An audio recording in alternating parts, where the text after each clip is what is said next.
What is happening, everybody? Hope everybody's having a fantastic beginning to their year. January 3rd, nice and blustery down here in Southeast Texas. Been having rain for about the last, I don't know, I can't remember us not having rain. I think tonight was the first night that we didn't have any real rain. And Michael Smith, been a while. What's happening? And happy to report some updates on Project Revlon. So she does have the new drive shaft. Went with the DSS this time. Went together fairly easily. And I got to tell you, just got through the road test. And even with the diff brace, she is doing great. No issues with vibration. Nothing, nothing crazy, nothing goofy, nothing out of the sorts. And at high wave speeds, she seems to be doing just fine, pretty normal. So that being said, you know, what's next for the girl? You know, what is on my list of things to do with this car for the new year? Texas Gas Pimp, Holly Gangster, I love it. Holly Youngster, I love it. Let me get him to say hi to some folks. LSX Jimmy, can't wait for the 12th, my brother. Hey, me too. Fingers crossed, man. We got to have some good weather. Last year, just to give you guys an update, last year for the track rental, for the Winter Invitational, we had lousy weather forecasted right up until about, I think, a week out. LSX Jimmy can correct me on exactly how far out we were freaking out, but yeah, it ended up being a great day. We're going to hopefully have a repeat of that this year, if not rescheduling that event. So there's at least that, but I am definitely looking forward to it. Can't wait to see you, and you got to bring that car out, man. I got to see that bad boy go down the track. Let's see. Natalie Deaton. Hope I'm saying that right. Good God, it has rained every day in North Carolina. Man, I'll tell you what, we're just trading clouds, my friend. I mean, it is getting old. Everything's wet. Cold, yeah, sucks. Except for R&D, ready for class, Professor Mason. I like it. Let's see, Texas Gas Pimp. Already get the holla. What's up? Great news. Great news. Teeth not rattling anymore. It's coming from Slime Cutie. Yeah. Yeah, it was pretty interesting, to say the least, that debacle. But you know what? I got to tell you, obviously got to spend some time with Revlon, and you know, it was a lot of fun. Not really. I think my finger is just now, I don't know if you can see that, this my ring finger here is still purple. Pretty much jacked that bad boy up in the process of installing that new drive shaft. But you know, if you're not bleeding on it, if you're not snapping something up, it's not yours, and believe me, at this point it's mine. See, LSX Jimmy's saying the car is ready enough for a pass. I can bring it down if you think I can sneak a run in or two. Otherwise, I'll bring the yoke truck. You got to bring the car, brother. Got to be on a drag radial. And I tell you what, like I say, man, it is awesome. You want to make it down, you got to slide. So yeah, as far as, you know, what is on the docket for the car, well, catch cans, because reasons. You know, I'm not a huge fan of just throwing money at something and hoping that it's working. But, you know, my experience and just from what I've seen in tearing these things down, they do help, the catch cans. And I'm looking forward to, you know, getting those installed, but not before the track day. And here's the reason why. The idea for this event, so to speak, for me is I want to see exactly what I can get out of a bone stock in terms of tune Hellcat on a wheel tire combination with some durability mods. The performance development extreme diff brace is on the car as of tonight. I'll get into that installation in just a little bit, but obviously the DSS drive shaft has been is on the car. It's been road tested. Everything seems to be just great, and at speeds that the other drive shaft would just about require you to go visit a dentist, this thing is doing just fine. So real happy to report that. So, but the idea is to take just a bone stock Hellcat on a on a very common wheel and tire drag pack setup, let's see what this thing's really got in it. So one of the things that was kind of cool when the Hellcat was released, it was NHRA certified to, I believe, 1085. And that is on a Nitto Tri-5 drag radial on the stock size wheels and the stock 20-inch wheels. And I thought, back then, I thought, man, that is amazing. A bone stock car in street trim going those types of speeds. I'll believe it when I see it. Well, my good buddy Chris in street trim on a Nitto Tri-5 on a set of 10.5-inch wide wheels in complete and total street trim. And I mean, the extra heavy duty floor mats, some crap in the trunk. He's got bracing all over that thing. He's got front bracing, back bracing, under the car, subframe connect, the whole bit. So a little bit overweight as it's a sunroof car as well. And he drops a 1080. You got to tell you, I'm really impressed with these cars bone stock. I cannot wait to see what I can drag out of that thing without touching anything under the hood, except for a couple of things that I've done. First thing I did is I made sure that the throttle body was lined up. The problem that you may have in some of these cars is when they're putting them together, the guys on the assembly line take the throttle body, stick it on there, zip, zip, zip, zip, done. Well, there's sometimes a little bit of a lip, and mine had that lip, and what I did is I just went in and centered everything, got everything nice and lightly torqued, and then cinched everything down. The other thing it's got on it, if it even matters, is I took the snorkel that I had on Shalandra, and what I did is I took that was a what was it, AEM, not AEM, who the hell makes it? Yeah, I think it was the AEM snorkel with my sleeve that I made just to make sure it fit well around that that headlight inlet, and that's it. So she's got a little bit of the old girl in her, but aside from that, I mean, as stock can be. Let's see what they can do. And I would love to see maybe some 1050s out of it in the density altitude that I'm thinking we're going to have. If it's somewhere around zero, the mid 1060s is kind of what I'm gunning for. So, but let me get into some of these. Let's see who's checking in. Gorgeous Scat 392 says, hello, man. Finally in here on time. I like it. LSX Jimmy's telling me she's on the Mickeys now. Yeah, she is. Let's see. Texas Gas Pimp, nothing like knocking the hide off your hand in freezing weather. I like it. Let's see. Fast Man, did you do that drive shaft install by yourself? Yes, I did, as a matter of fact. Did the drive shaft? I did actually. Well, let's see. I did the original drive shaft install myself. Then I had to take it out, put the stock shaft back in. So that's kind of two. Put the other shaft back in that's supposed to be rebalanced, which wasn't. Took it out. And let's see, then put the DSS in. So that's 4 drive shafts on the same car that I've done all by my lonesome in the garage. Hoken saying, hey, Mopar Messiah, glad to see you with us tonight. Glad to have you, brother. Phoenix 98, let's see. What up, brothers? First Hot Rod class of 2019. I like it. I like it. And then Luke comes home in, let's see. Heard rumors flying around that if Mopar is getting rid of the 392, it will be replaced with a 2.9 liter. That is actually an old rumor when the Challenger and Charger were being looked at. I guess the Giulia platform is what they were looking at. Now, let's kind of dissect that for a minute. If they went in with that 2.9 liter, which is a Ferrari design twin turbo 6-cylinder, if you don't know the specs on the Giulia, it's not a slouch. I mean, it's pretty darn quick. It's about a half level up quicker, really, than the 392 is in terms of just street performance. 0 to 60 in about 3.8 seconds, runs the quarter in about 11.8, 11.9. And, you know, what can you say? I mean, it's a turbo V6. And you know, turbo V6s have been doing pretty well since the Grand National. So, yeah, I wouldn't necessarily hate it. Now, I know there's a lot of purists that are going to say, it's not a V8. Well, you know, I'll tell you something. If that's the direction that they end up going, I really wouldn't be the one complaining about it.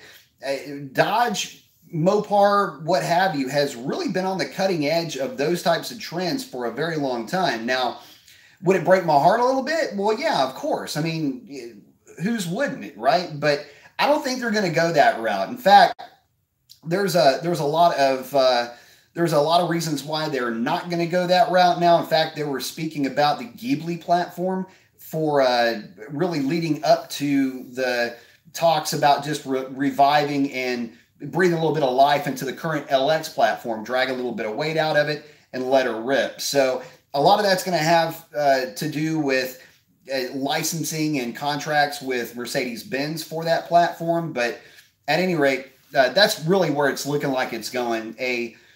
Not really a redevelopment, you know, of the, I'm sorry, not really a restructuring of the product lineup, more or less a redevelopment. So let's see. Hogan saying, what would cause the faulty drive shaft to be making all those vibrations? Well, there's a couple of things that can cause that. One can be just a drive shaft that's not very well balanced. Another could be the actual alignment of the U-joints on the shaft. It had two U-joints as opposed to the DSS, which has a constant velocity joint, CV joint on one end, on the front end, and the U-joint on the back. There's a lot that can go into causing it. A lot of times when you get drive shafts, you could have the preload with too high on one of the axes on a U-joint, which can cause issues. Didn't really see that being the problem with the one that was vibrating. It could be a host of things. And you got to remember that each one of these cars is a little bit different, and they use CV joints for a very good reason. A CV joint on an independent rear suspension car allows there to be slight movement and slight variances with how that cradle is actually in the car. You don't have to phase a CV joint the way you do U-joints. You don't have to do any measuring or anything like that. You just basically install it and send it. So if there's something a little bit out of phase here or there, the U-joints will amplify that problem where the CV joint just kind of rolls with it. No pun intended, by the way. How many cubic inches is a 2.9 liter? It's about 186 cubic inches, give or take. No, I'm sorry. It's right at 180 cubic inches. Hey, G. Hey there, my brother. Revlon is riding smooth Revlon is riding smooth at a Honda. Yeah. Yeah, well, yeah, a little bit better than that. But yeah, thanks for the pics of the Extreme Brace. That thing is badass and looks beefy. You're just daring me to step up. I'll tell you what, that brace is pretty good. But again, you know, we're talking about tolerances and things like that. My car is a 2015, so I have threaded the threaded holes in the actual cradle. Well, one of my threads is actually cut a little bit off. So getting that preload just right was a little bit challenging. So what I did is I basically got everything bolted up, got everything torqued down. Remind me to talk about that, by the way. Me snapping one of my crow's foot sockets, and when it popped, I could have sworn I cracked the diff. Things got a little bit weird underneath that car. Some colorful language was released into the universe, but luckily it was just that crow's foot. And oddly enough, I was actually able to get a socket onto that one bolt. So all's well that ends well. But at any rate, yeah, it is pretty good. What I did is I drove the car, brought it back, checked preload again, dropped the screws down on the actual cradle, and then went back up into the cradle. You know, just put a little bit of torque on it just for a slight amount of preload. Happy as a clam. Definitely a good addition. And I gotta admit, I swear, I don't know if it's a placebo effect or what, but it does feel a little bit more planted. I don't know, kind of weird. Let's see, Sherrod saying, changing the subject, what is going on in the Mopar community right now with all the bickering? Man, you get that. I mean, it's all playground stuff, man. He's saying basically what he's getting at is some of these YouTubers going at each other in videos. Man, it's just playground stuff. You know, my Mega Man is better than your Mega Man type stuff. So, I don't know. I don't get wrapped up in it. Honestly, I don't even keep up with it. The only way that I know about most of this stuff happening is when people ask me questions or tell me about it. I don't know. I wish I could tell you, man. Listen, I'm too busy having fun with Revlon and with you guys. I'd rather just not get wrapped up in any of that. Let's see. Mattman7991. Mopar offers a Ram Air hood scoop for...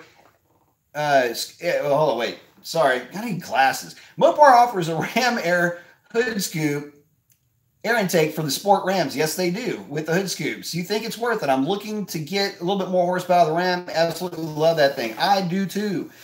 Is it worth it? Yeah, it's sort of, kind of, yeah, a little bit. I don't expect to get a whole lot out of it, but you know what? It is a really cool looking piece underneath the hood when you pop the hood open. I know that a lot of guys like the Ram, but I don't know. That Mopar piece is pretty trick considering it does work with that hood. So yeah, as for the cost, are you going to get anything for it? Kind of hard to say, but I do like the way that they look. And so, you know, if you're looking to spruce it up a little bit, try something a little bit different, put a Mopar part in your Mopar, I think you can't go wrong with that piece. That's actually the piece that was going to go in my truck, by the way. Joe T. What up, B. Mason? What up, Joe T? Thank you for always answering everybody's questions. That's what I'm here for, man. I'm hanging out with you guys. Thanks for joining with me. Thanks for hanging out with me. Symphonics, more excited for GT500 or C8? C8. Actually, I take that back. You know, you guys know I've got a soft spot in my heart for GT500s. I always will, for all the historic reasons behind it. The first reinvigoration of the big block feel for the modern era, that's the GT500. I know some will argue the Termi Cobra. Yeah, that really was, but just the really pissed off big block, bigger car, bigger engine, that's really the GT500 for me. Always fell in love with that car every time I took a look at it, and every one that I ever drove, I always, it was basically wrestling me to get the keys back. And like I say, still to this day, I'm surprised I don't have one sitting in the garage. But that being said, the C8 being mid-engine to me is a little bit more special because it's Zora Duntov's vision, coming to life, so to speak. And realistically, I know there's going to be a ton of purists that will say, oh, it's not a front engine, rear drive, V8 and all this other stuff. And what I like to remind folks of is, when you start getting into purist and tradition and all of that, how far back would you choose to go to start, nitpicking on what tradition is? Not to get too far off the subject, but, you got to remember the original Corvette had an inline 6-cylinder in it. And, by that logic, unless it's got an inline 6, it's not a real Corvette, right? Well, obviously that's not a very wise, argument. You're not going to get too far with that. But, for me, a mid-engine Corvette, Corvette needs this. And as GM is transitioning Corvette into its own brand, not that it hasn't been for very long. It's basically been that way for a very long time, but realistically, GM really does need to transition the Corvette away from the rest of the flock, away from Camaro, and away from really the trucks in some respects. If you look at just the base engine as a whole, it doesn't really give you a whole lot of a different, power output and all that withstanding. It's about time Corvette was brought back into, the limelight, so to speak. And with that mid-engine, it's going to mean that there is going to be a lot of room for, turbos. And, well, let's just hope the transmission holds together. But there's going to be a lot of room for mods on that car. Not that there's not going to be with a GT500. My only beef with a GT500 is just how expensive is that vehicle going to be when you compare it to the C8. That's going to be the big question. And going back to the 60s, it was pretty typical to see GT500 versus C8. I'm sorry, GT500 versus Camaro. God, man, blowing my mind. Is this thing working? GT500s versus Corvettes. The Corvettes always came out on top. I think it's going to be more of the same as we move forward. And if the GT500 is going to be so overpriced that it makes it to where regular folks can't buy one, and what I mean by that is, it's priced above and beyond what a fully decked out red eye would be, which I don't see that being too far off from that. If it's in that price range, it's just on the limit. In fact, it's deep and over the limit realistically. But if it's that far, you know, if we get to $100,000 plus for that car, then all my interest goes away immediately. That's a real long way to get to that point, wasn't it? Let's see. Symphonics Extra, it's all for views. Sweet. Let's see. Saying, hope it ends soon. Sherrod saying that. Jason Leonard saying, hey, so it's all over the internet about the 392 8-speed 2-1 downshift bump surge at about 15 miles an hour. Oh, it's not just the 392, it's all of them. Coming to a stop and slowing. Some people say it's normal torque converter, some don't. Man, I have never driven anything with a HP 70 that didn't have that bump slowing down into first gear. There's a TSB out for it. Some guys choose to take that to bring that to the dealer's attention. Some don't, but every single vehicle, in fact, the only vehicle I've ever driven that doesn't have the noticeable 2-1 bump is my latest work truck, which is it's a fleet model, basically, so the lightweight version of the quad cab with the 5.7 Hemi and the automatic with 323 gears. But no, it is so normal. Actually, here's the funny thing about that. It's so normal that when they don't do it, that's weird. So take that for what it's worth. And even with all my transmission tuning, there's still some things I can't fix, and that was one of them. Show me Mopar. Hey, what's up going on, man? Love the arm flex. B Mason chasing winter blues away with B Mason live stream. I like it. 16 Scat Challenger. Have drag pack. Talk tires for fun. Let's see. Talk tires for fun track days and autocross pilot sports versus Nitto Tri-5s. I would say, if you were doing, depends on the track day, if you are out there doing some autocrosses, guys, stick with the Tri-5s because they're going to be a little bit less expensive. You'll get a little bit more life out of them. And actually, for me, you know, if you're not trying to be overly competitive, the Tri-5s are a lot of fun. They're predictable with the way that they will load up in lateral acceleration. And they're also predictable with the way you can make a set of Tri-5s step out. So at least that's been my experience with them. I've run Tri-5s on pretty much everything that I've ever run in open track events, autocross, things like that. And maybe it's just because I got used to them, but I've always had a good time and good luck with those Tri-5s. Greg Fitch says, hey Mason, thoughts on Royal Purple oil? Think it frees up horsepower versus other synthetics? I like the Pennzoil. Thoughts? Well, no, it doesn't really free up anything over any other of the other oils at all. It's just the base ester for Royal Purple is okay.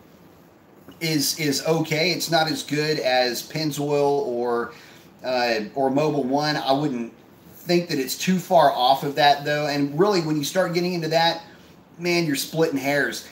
My opinion of Royal Purple oil is, look around and take a look at what the UOA, which is the Universal Oil Analysis, Blackstone Labs is the company that conducts those, and a lot of the guys that do a lot of drag racing, a lot of road racing, autocross, rally, you name it, motorcycles especially, get into this too. But take a look at what Blackstone Labs has said about Royal Purple oil. Basic internet search. A lot of guys have found that it's not quite as good as Mobil 1, and if you're fighting Mobil 1 versus Pennzoil, different rules of thumb, different schools of thought, but they're both very good. Main thing to look at is viscosity at 0 degrees Celsius and at 100 degrees Celsius, and those are some benchmarks. What you're looking for our cars is a viscosity somewhere at 100 degrees Celsius. I want to believe it is somewhere around 12 is the viscosity that you're looking for. And basically what that means is that at 100 degrees Celsius or 212 degrees Fahrenheit, the oil is acting like a 40 weight oil does at that temperature. So to give you an example, at you know, like a 10W30 may have a viscosity of 10 is a very common number. And all that at 100 degrees Celsius, all that means is that that oil is acting just like a 30 weight oil or a 30 viscosity oil would act if it were at that temperature, which is, it would give you a viscosity of 10. So I believe our cars like to see somewhere north of about 11.5. So as long as you've got that number covered, you're in good shape. Let's see. Luke Richardson says, please don't get me wrong, the 2.9 V6 is a great engine. V6 engines can handle high RPMs better, but I think V8s are better in his opinion. I gotta agree. Look, you know, you can make all the power you want with a 6-cylinder. Here's the catch. It's not going to have that instant throttle response that a V8 is going to have, a large displacement V8 or a high compression V8 will have, and that's a big part of the driving experience. Turbo V6s have a tendency to be soft, in my opinion. A perfect example of that is the EcoBoost truck versus the Hemi truck. If you drive them back to back, you would swear that the Hemi truck is faster, even though the EcoBoost V6s will typically be quicker on paper. But in practice, people prefer that Hemi. Well, same applies here. And just because something is better on paper and shows a better number doesn't mean it's going to offer a better driving experience. And if it doesn't offer a better driving experience, then it's not going to be endearing long term. And it's not going to, I don't know, build up a large fan base, so to speak, unless you're going in for tuning and, you know, trying to flex on a dyno or something like that. You might get some action out of it that way. And in that respect, yeah, it's fantastic. But just for the normal folks that are going to leave them more or less stock, V8's usually the way that they'll trend. Hang on. Let's see. Sean Rafferty. What's up, Mason? What's up, Sean? Love your videos, man. Quick question. With the new 2019 models rolling out, think we'll see older Hellcats for high 30s, low 40s? You will eventually. It depends on the mileage. In fact, you're already seeing some in the mid 40s. Those are 6-speed manual cars, but you know, I've already seen some of those with a little bit higher mileage popping up here and there. You know, the bottom is gonna, you're gonna find a pretty high bottom though for the Hellcats. A little bit limited production doesn't really do much good here because there's still a ton of Hellcats out there. But here's the cool thing: there's a lot of Hellcats that are very well maintained and very have lived a very coddled life. They're going to be coming up here pretty soon, mainly because leases are going to start to run their course. These guys have had the car for a while. It's, you know, time to trade in, and they'll go with something new, maybe get a red eye or something like that. These are guys that don't mod their cars. They basically just kind of sit around and they take them out on special occasions and stuff like that. So, but those are the cars that will garner the highest value. You get a car that's been, you know, more or less daily driven. Somebody's driven it a lot. You'll start to see some of those cars start, you know, to pop up. The guys that are actually buying the cars, but realistically, I don't know. It's going to be a couple of years before you see prices dip that low. Now, I will say this. You know, I don't see mileage being an issue on a Hellcat, provided that it's been properly maintained. The platform is very robust, but it's still a Hellcat, you know. So at that point, you're buying a very powerful, very heavy, very large car. Things can go wrong and things can wear out a little bit quicker in that respect. So if you are planning on going that route, do yourself a favor and have about $2,000 to $3,000 just in your back pocket for suspension bits, bushings, a drive shaft, maybe a diff brace, the things like that, things that you're going to need. The big thing though here is, don't buy a modded Hellcat unless you know the entire history of that car. And I mean from soup to nuts, guys. Word to the wise. If you see something that seems too good to be true, it is. And, you know, go from there. Now, that's not to say that somebody couldn't have put the car all the way back to stock. But, you know, the reality is, you know, if you want to save yourself a lot of headaches, find one that has not been modded. I've seen a lot of pretty well hammered on Hellcats come up for sale for cheap. Don't do it. Let's see. Hang on a second here. Joe T. It says, whatever they do with the Vette mid-engine or not, I'll just be happy if they make it light like the C6. 3,300 pounds. Those things are fast. Yes, they are. It will be fairly lightweight. The good thing about it is that it will be very, very well balanced. So take that for what it's worth. It will carry whatever weight that it has very, very well. Let's see. Cody Redmond says the 07 to 09 GT500 can be bought now with low miles in the $20,000 range. What mods would you do to one with the stock blower? Oh, man. I would go... Well, I'll tell you what. I would obviously tune. I would go a little bit smaller on the upper pulley. Can't remember the exact size that worked really well on pump gas. Long tubes, though, put a tune on it and catch cans and just get out there and have a ball with it. Just depends on how aggressive you want to get with that thing. But, man, I got to tell you, those cars to me were always a lot of fun the more stock you kept them. And, you know, a little bump in power is good. They can actually handle quite a bit, but, you know, just a pinch of extra goes a long way with those cars. But that's just me. And that's, you know, me at, you know, this stage of the game talking. You asked me a few years ago what I would do, and it would be, you know, pulleys, long tubes, and 100 shot. But that, you know, yeah, that's just me. But tasteful stuff, you know, don't try to take it too far.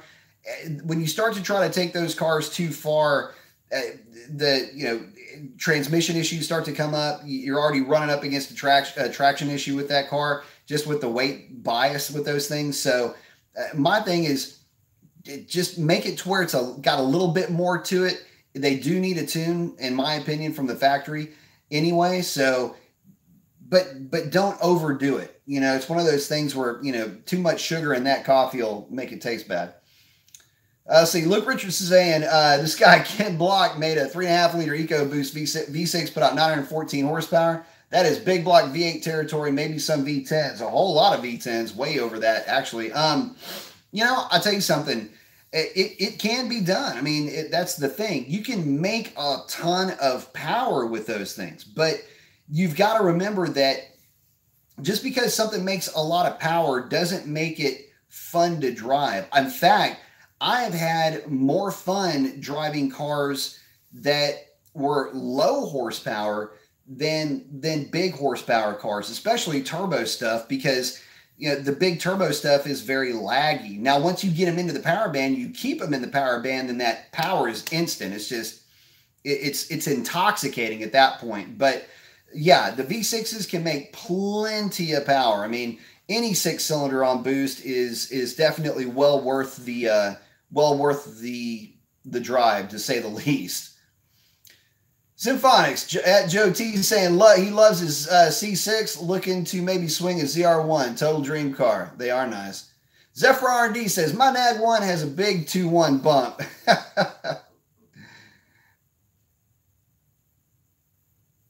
Let's see. Jason Lear saying thanks. James Harrington, thank you, man. Thank you very much. I appreciate that. I appreciate the donation to the cause. It says, dude, awesome channel, and your chats and advice are very appreciated. Man, I do appreciate that very much. I appreciate you hanging out with me. And, you know, again, definitely appreciate the donation to Project Revlon. Really looking forward with that car to finding out, you know, not really the limits of what you can do with the Hellcat platform in general, but to kind of prop up the Hellcat a little bit, because as much as I am a huge, you know, champion for the 392s, the problem with the Hellcat is the Hellcat has almost been lost in the wash in stock form, in the form that it came from the factory when it was, you know, released onto the world as this amazing car. Well, you know, once you get into heavily modded versions of it, or the Demon, or now the Red Eye, you know, a regular old, you know, garden variety Hellcat just kind of gets you know, sloughed off when before they were just the belle of the ball. So I don't know. I'm looking to kind of bring her back a little bit to that old status, and you know, and at the same time, you know, try not to. Oh, wait a minute, battery about to drop dead. Timeout. What the hell is it? You know, show that you can still have a lot of fun with a stock car too. But don't get me wrong, I will never quit loving 392s. That is still that car will always hold a very dear place in my heart. But again, James, thank you very much. I do appreciate it. James asks, thoughts on a 3500 stall converter on a NAG1 car with respects to street driving and transmission tuning. So a couple of things you're going to want to do. First of all, anytime you're running a stall converter like that, especially on a NAG1, you are going to kill torque converter clutch lockup on the 1-2 and the 2-3 shift. If you don't, the transition from the torque converter clutch locking and unlocking is pretty, it can be pretty severe. And this is on a built transmission, by the way. The upside to it is it makes the 1-2 and 2-3 shift very seamless. You can barely even feel it. The ones that I've driven have all been fairly high horsepower cars, typically in the 500 horsepower to 700 horsepower range to the rear wheels on a Mustang dyno. And, you know, I got to tell you, it's a lot of fun. It's just you're going to need to tune the transmission properly, but I don't think you're going to have any problems with it. In fact, like I say, if it's done the right way, it'll be a whole lot of fun. I would probably argue, though, and this is more to the point, I don't know exactly what all you've got done to your car, or at least it escapes my mind if you've mentioned it before, but look into re-gearing that car. I know it's expensive. Believe me, I've priced it, and the cost will absolutely blow your mind. But 3,500 RPM stall with a 370 gear on a NAG1, take my advice. It will be good. Fast Man says, refresh? What is whooping my gee, I'm having a stroke here. Fast Man saying, refresh my memory. Which drag radial do you use? On the street, I use a Nitto Tri-5 at 305/45. On the track, I use it's a Mickey Thompson ET Street R 305. What the hell is that thing? Anyway, it's a 17-inch wheel. I can't remember the size exactly off the top of my head, but I think it's 305/45/17. Justin Baker saying, what up? What is happening? Jay Williams, thank you very much, saying keep up the great work. Well, I appreciate the kind words and the donation to the cause. I appreciate that. Thank you very much from the bottom of my heart, and I really do mean that, so thank you. Symphonic saying, or asking, why do four guys always say, ha, our 5-liter makes just as much power as your fat 6.2, as if it's some moral victory. Might be talking about the 6.4 going NA for NA. Yeah, that's true. They make a lot of horsepower. They make a lot of horsepower high in the RPM range.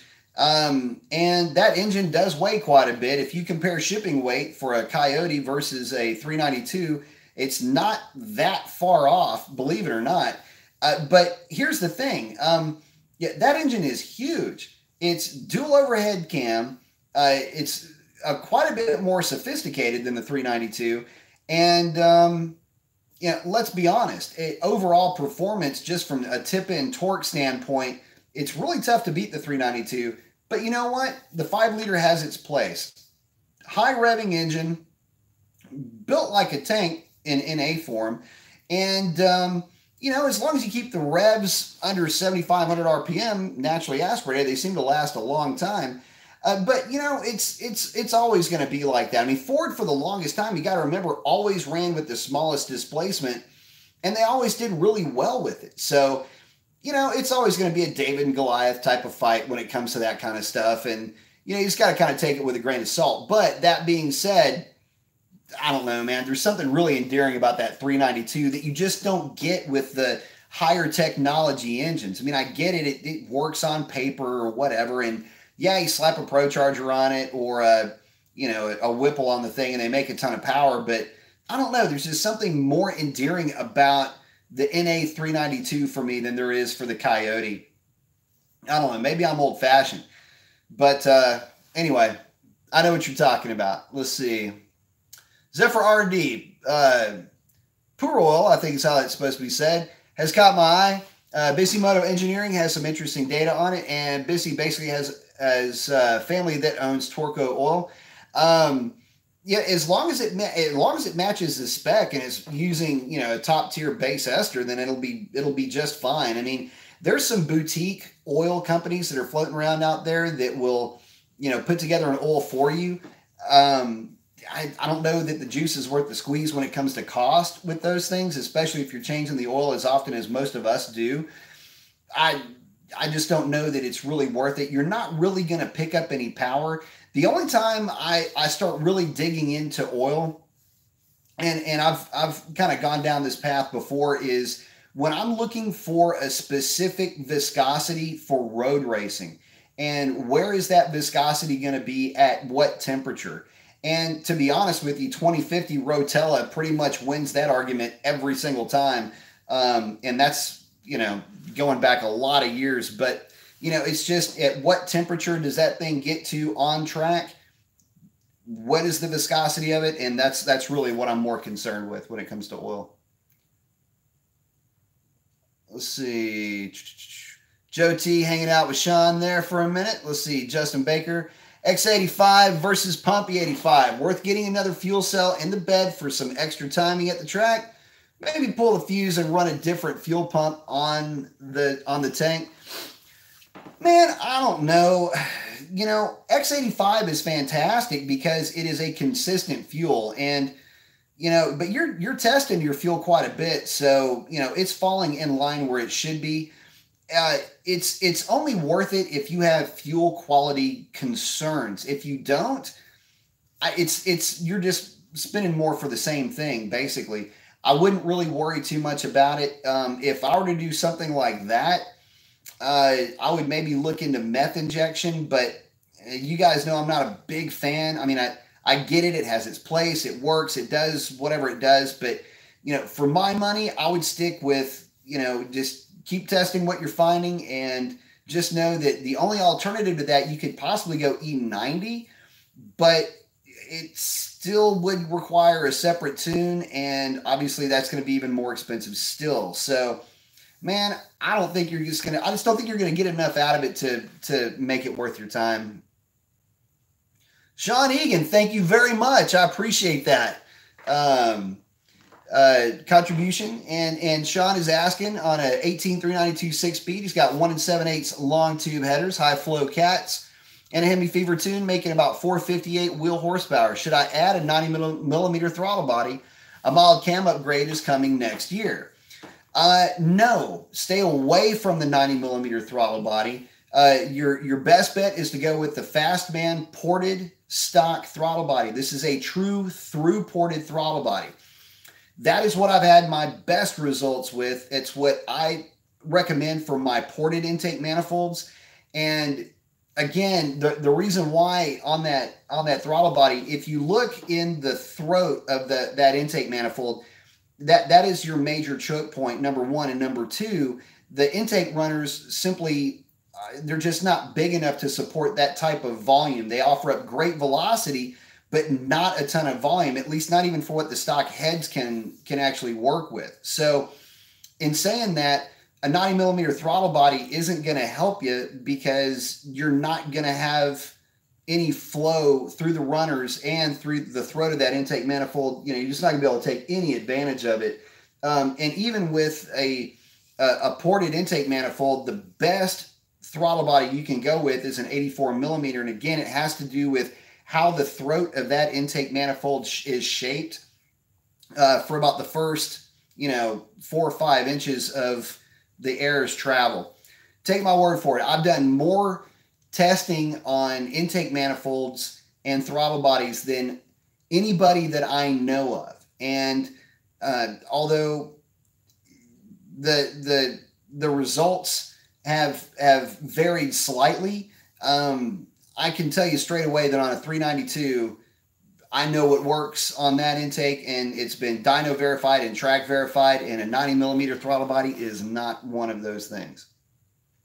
But thank you again. I appreciate it. Joe T. Oh, Joe T and Sean are still hanging out. Let's see. Natalie Dayton saying, I'm torn on adding a 100 shot to my 392. Want to run 690s in the 8th. I'm at 720s now with a tune and tire, but torn on the Nitrous NO2 cam, and heads are too expensive.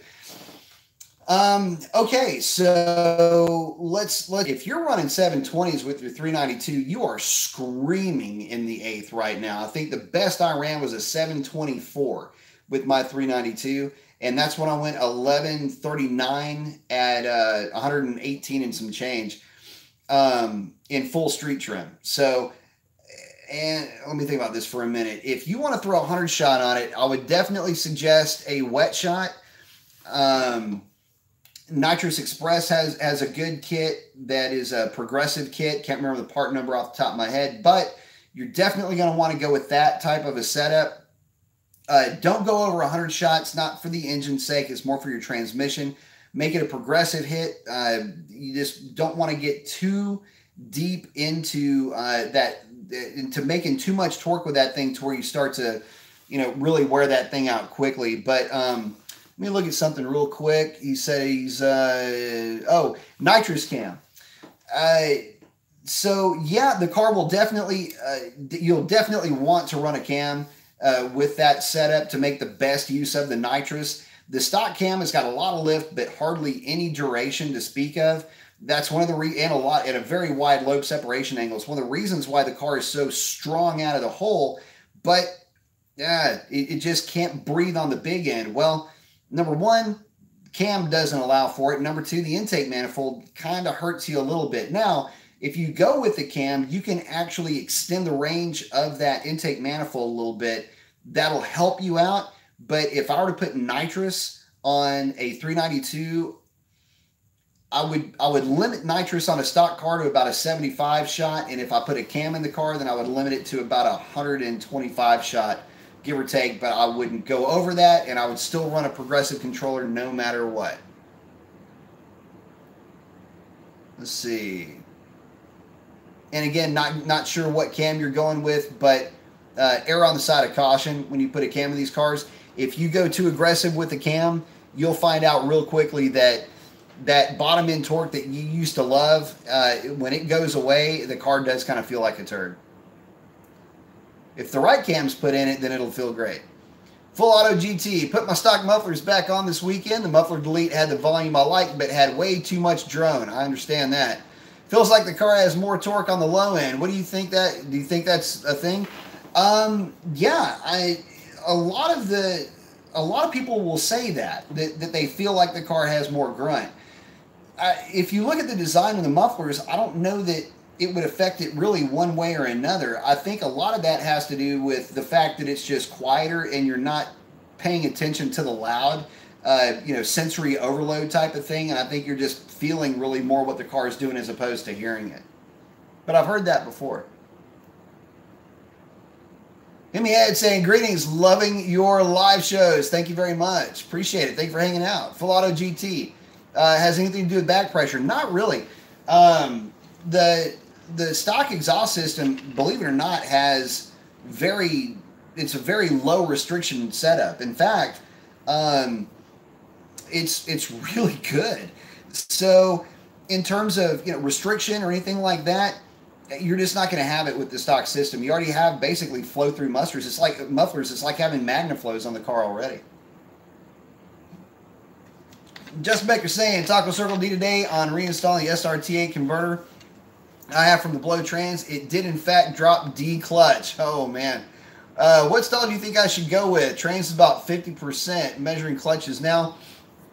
Man. It's tough to say. Based on the turbo that you're going to be running, 3200 seems to be a catch-all. I would probably say somewhere around I don't know.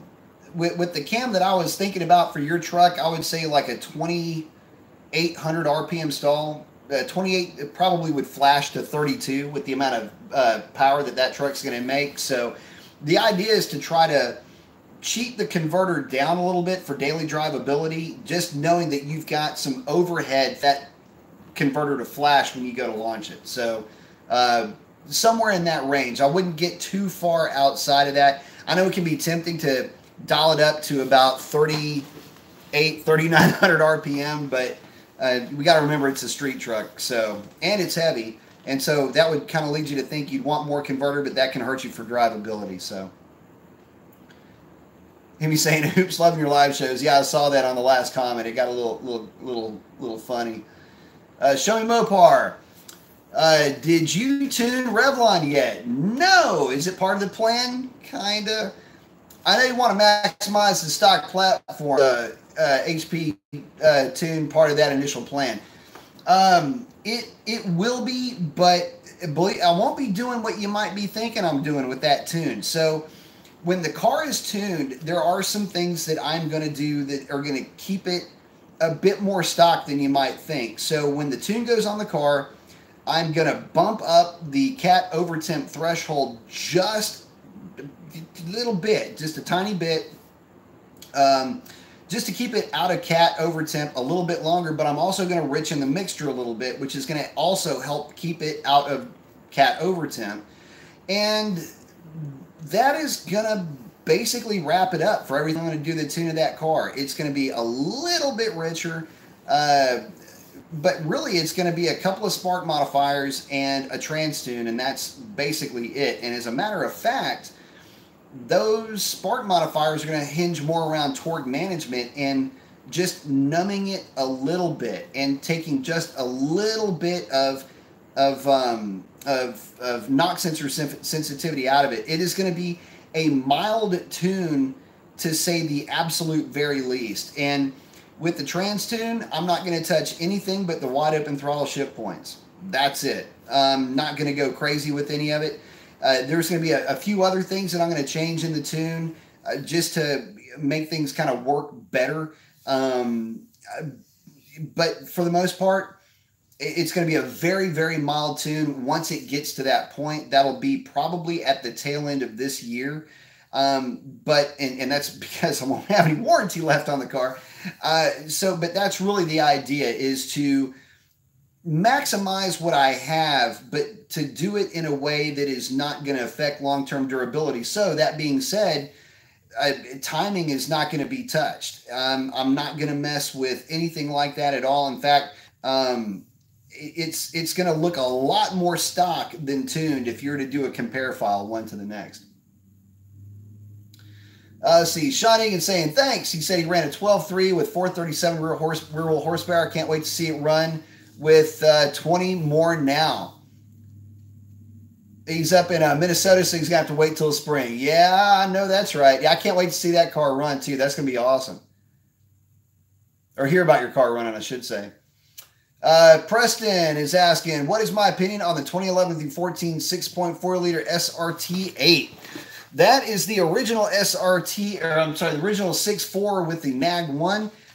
They run great. I mean, there's nothing really to complain about except for one thing, and that would be the rear gear. Why they did not put a 370 gear in that car from the factory just absolutely blows my mind. So aside from re-gearing it, a tune and a trans tune, that's really all you need to do to those cars. Run a Hellcat airbox with a Hellcat filter. Let's see, Fastman throttle body, ported intake manifold. That's a wrap. That's all you got to do. That thing will be a lot of fun to drive. RacerX chiming in. What's up, buddy? What's up, RacerX? Y'all get over there and check out his channel. He does a lot of fun stuff on his channel. That's my buddy Paul. He's got the excessive Bravo Hellcat Charger, getting out there running mid-9s. And check him out. He's got a lot of good content. Joe T, Sean Egan, damn, more than you're going to be in the 11s, definitely. Yeah, I'd say that again. Let's see. RacerX is saying, I was thinking about doing some weight reduction for the private event next weekend. I'm going to show up with a Hellcat Charger that looks like Leroy.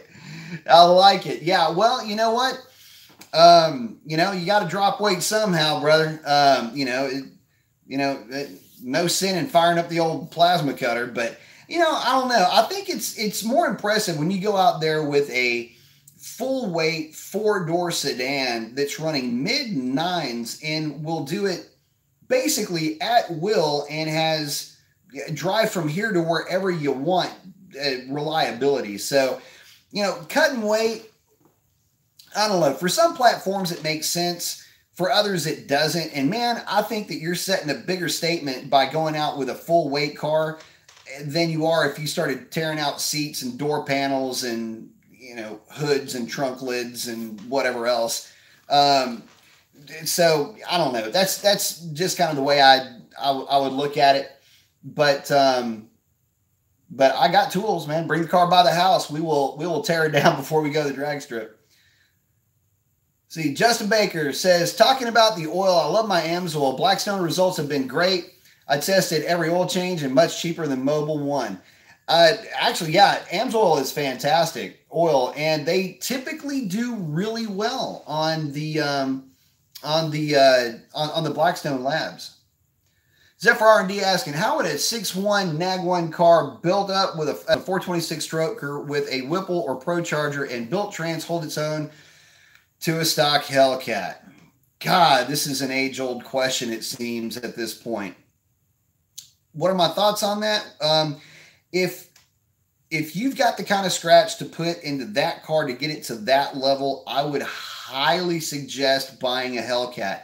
You're starting off with a much better platform in a lot of different ways. But that being said, to answer the question, it can be made to walk all over a stock Hellcat in that configuration with one caveat: fuel quality. You got to remember that 93 octane can only manage so much power. And I know you're going to hear guys say, well, I made X number of power with my Mustang on a 93 octane. But okay, it doesn't matter. These cars are heavy. And you got to remember that weight equates to, when you're doing the math on these things, weight equates to actually advancing timing in your tune, because you have a longer dwell time of that piston at any given speed at launch as you're accelerating. It just takes more grunt. So that being said, a lot of the guys that go that route, you'll see a really big number on the dyno. They might be strong on a roll race, but at the drag strip, they might be lacking a little bit. If you're going to do that, you need to make the commitment to run E85. In that respect, then you can really start making big power out of it. And you can really get the most out of that platform. But you can't, if you limit yourself to 93 octane and you have that level of investment that you're going to pursue, there are better ways to spend your money if, again, 93 octane is what you're going to be running that vehicle on. I would hate to see you drop that kind of coin on a 93 octane build and then have something like that that happens a lot at the drag strip happen to you. Justin Baker, thank you very much. I appreciate that. Says, thanks for your advice. Can't wait to get to the can't wait to get next to that Hellcat of yours. I tell you what, man, I can't wait to see your truck go down the drag strip. That thing's gonna be badass. So I love, you guys, man, we're in Texas. I've always been a huge truck fan, and these Mopars, especially when you start breathing on them a little bit, sure are a lot of fun to drive. So I definitely can't wait to see that. But again, thank you very much. I appreciate that donation to Project Revlon. I love it. Thank you very much. Greg Fitch, Mason, my 17 Hellcat has 1,200 miles, 6-speed manual, since new, could smell hot clutch. Remove the clutch delay valve. That was the first thing I was going to ask. Wow, fix the problem. Yes, it does. And if you've got a 6-speed manual Hellcat and you have not removed that delay valve, just look it up. In fact, I think I made a video. In fact, I made a video on that a long time ago. Get out there and do it. And it absolutely changes how that car drives 100%. Drives like a better car. Put in a Barton shifter. Awesome. It says why. Did something stop? If it's better with the Barton shifter, it's because it's got better bushings in it and has a better return spring in it than your stock shifter. But if you're asking why the problem fixed the situation, the delay valve, it's actually not a valve, it's an orifice that's in your clutch line. And what it is, if you can imagine a clutch cable being that big around, there's an orifice that necks it down like that. And the reason for that is to make basically the clutch engagement a little bit smoother, a little bit less jerky. I don't know why that's even a thing though, because it actually kills clutch life and makes the car, the clutch actuation, it actually gives it kind of this weird rubber bandy effect. It's like you've got a rubber band effect every time you go to put the clutch in. It's real weird. I don't know. It's just, the first time I ever drove a car with one of those, I actually thought something was wrong with the clutch, only to find out that they had those things in them. That's how I figured it out. Justin Baker saying, still wants you to port my intake manifold. Well, if you can hang out until March, I do have the tools to do it. Let me know. Hemi Head, have you ever tried the A2 Speed 85mm throttle body? If so, any thoughts on it? Seems to be well designed. It's a well enough design piece. I just prefer the stock 84mm Fastman true through board throttle body. Never had a problem with an A2 Speed body, but you can't beat OEM reliability. And to be honest with you, really anything more than 84mm is, even with a really well ported intake, is, you know, it's not going to get you much. So if you got your eye on one and your heart set on one, don't feel bad about buying one. They work just fine. Let's see. Sean Egan, Fastman throttle body, MMX throttle body. Please repeat the exact throttle body you think I should get. Thanks. It is the Fastman throttle body, the true through ported unit. The MMX is not a true through ported unit. It's basically been kind of voluted, so to speak, going into the stock blade. The Fastman actually opens it up all the way straight through, and that with it's got its own blade. And again, you know, it obviously you're using stock electronics on both of them, but again, I've had the best results with the Fastman throttle body on anything that I've either worked on or driven. Actually thought about putting one on my car, but probably not going to happen just yet. Unless one of them just fell out of the sky, it will keep the stock throttle body for now. Luke Richardson, what are your thoughts on the 426 crate engine? What pissed me off is Mopar went after the Hellcat instead of the Mustang. Where the hell are all the balls, Mopar? You know, my thoughts on the Elephant, where the hell is the 426 aluminum block crate engine? That's my main thing. And yeah, I'm with you on the whole, you know, stomping out the Hellcat footprints with the Elephant footprint. Just a bad marketing step. And it's even worse when you consider where Mopar is coming from with this, when they're talking about the Elephant, you know, this old school nostalgia, but they're stomping out the new nostalgia, the new blood, the new Mopar, those that have come back to Mopar. You don't need to be doing that. Mopar is really funny, by the way. Mopar guy is the most nostalgic, it seems, of all the car guy, you know, tribes. It just kind of seems to work that way. So when, you know, pandering to that nostalgia is great, but don't infringe. Don't, you know, check your privilege here, Mopar. You can only do that one or two too many times to guys before they'll start to get a real bad taste in their mouth. You know, we've gotten to this point. We're in a good place. We've got great muscle cars. We've got great muscle SUVs, soon to have great muscle trucks. Let's not start doing things that are going to start to off your new. And that's kind of what they did. That give it, I don't know. I'm right there with you on that. I could go on and on about it. Justin Baker says, yep, I was thinking 3,200. I'll tone it down to 28 to $3,000. With the cam that we were talking about, 2,800 would be good. $3,000 would be good. 3,200 would be good. I want to try to keep your trans temps down also at cruise. Something to consider would be as much trans cooling as you can get for that bad boy, the better, especially with the turbo. But then you get it, but I don't know. I say that, but then if it lets go, then you frag your cooler in the process. So, but I think once you get it built, it'll be just fine. But somewhere in that area, if you keep it streetable, you'll keep it more fun. Also, I found that if you go a little bit too aggressive with the converter, I don't know, they just start to lose that fun factor, and it gets to a point where it can actually be more of a pain than anything else. Really start watching trans temps as well. Let's see. SRT Crazy is asking, are you planning on doing larger pulleys on your blower? Well, not a larger pulley on the blower, but I think the general term is just, a different pulley setup. Man, okay, so this goes back to my whole thing about fuel quality. And the times the time of the year that it is right now. It is January. And again, I got to design the shirt, but trademark, Mopar Mageddon. Here's the deal. The reason why I started joking about that is when the temperature drops on tuned Hellcats, here's how it basically works out.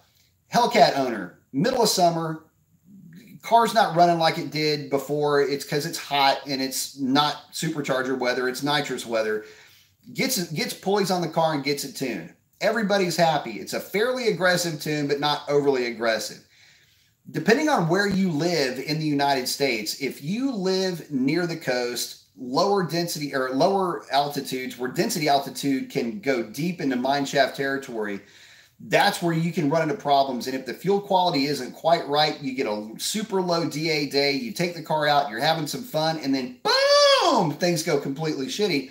And it's really not because of the tune, so to speak. It's just because fuel quality being a little bit iffy for the winter blend fuels and all of that. Now, if you're running race gas, you don't have a problem with that. But for me, I'm not really planning on going pulleys with my car. It's not that I don't trust tuning the car or anything like that. I know what to do. I mean, Alex knows way better than I do, but I know what works in the real world that we live in. And to be honest with you, I just want to be able to run Bucky's gasoline in the thing, go out, run some 10-second passes down the drag strip, and, just kind of have some fun with it. If I did go with a different pulley setup, the most aggressive pulley setup I would put on the car would be a 295 upper pulley. And again, I look at the 295 upper pulley as more or less a density altitude correction pulley, which means during the summertime, if I can pull, a couple of pounds more boost out of it, basically make up the difference from density altitude from say 2,500 or 3,000 down to 0 versus, the 295 upper pulley versus stock upper pulley. That's more or less what it is. And there's enough in 93 octane to be able to manage that in cooler weather with a tune that's not overly aggressive. So when you look at it from that point of view, it's just, this is one of those discretion is the better part of valor arguments kind of kicking in. And that's about the most aggressive I would go with my car. But that being said, short answer to that is not anytime real soon. I want to see how far I can take a stock Hellcat with stock gearing initially and with a stock tune. And then we're just going to kind of sneak up on it. And but I'd like to see how deep I can go with stock pulleys on the car. Let's see. Natalie Dayton's asking, don't forget cat delete for a 392. Actually, here's the thing. The cat delete on a 392 is only worth it if you've got a tune on the car that has the provisions for the cat delete in it. If you don't, then, I mean, the main thing with a cat delete on a 392 is just to pick up consistency. It will pick up a little bit on the drag strip because the tune along with the cat delete will keep the car out of cat overtemp protection. But I've proven it over and over again that stock cats do not make a difference in terms of making horsepower. And I ran the stock cats with my cat delete tune in it. Let's see. Amy Head saying, I put 190 degree thermostat on my scat. Coolant seems to stay around 195. That's about right. Oil around 210. Sounds about right. Stock tune. Do you see any issues with the 190 thermostat with stock tunes? No, I don't. The only time you might see an issue with those is if you got like a 170 and the car is just not getting the temperature. You will get a check engine light every once in a while with those, but not with the setup you've got. Good to go. Sean Egan saying, hard to run 11s with a 6-speed. It's a lot of work. Auto is a much better drag car. Yes, that is 100% correct. Let's see. Oh, and to the point I was talking about, Natalie, Dayton, I actually ran identical times at the drag strip with that setup. And that was really more just to see what it would do. But yeah. And then, you put the stock tune back in, it goes back into cat over temp and it freaks out. The weird thing about that test that I did too when I was doing the dyno testing on stock cats versus cat delete pipe was that it picked up 0 horsepower up top, and I think it picked up 7 pound-feet of torque down low.